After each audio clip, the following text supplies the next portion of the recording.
Pemirsa pemerintah Kabupaten Buleleng serta maut saha untuk ngeraksa kewentenan pangan di sejroning nas inflasi saha nangiang bagai ekonomi di sampun pandemi COVID-19.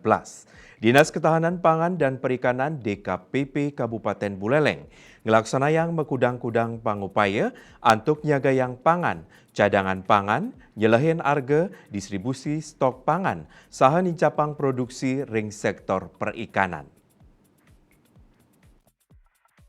Kepala DKPP Buleleng Gede Putra Aryana Mausang nyiakayang kuentenan pangan ring Kabupaten Buleleng kepasti kayang aman. Pemargi nucap mendasar saking program cadangan pangan pemerintah daerah warsani mangkin. Pemerintah sampun presida becik ngemargiang 11,3 ton beras pinaka usaha antisipasi pangan ring sajroning nagingin pabuat sane nada ring galah pungkuran. Nanging ring Kabupaten Buleleng kauningin kantos mangkin kuentenan pangan kekantenang kantun aman.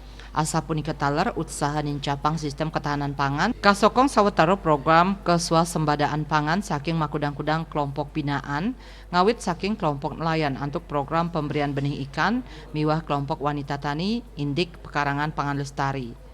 Mantan Camat Busung Biu inucap ngewedarang ring sajroning usaha nincapang produksi sektor perikanan paiketan dane pacang icenin ayuta benih ulam soroh nila majang kelompok binaan nyane antuk selantur nyane pacang kapulang ring kenah umum sekali danu wiadin ring suang-suang kelompok Mudiarte Bali Pos nguningayang.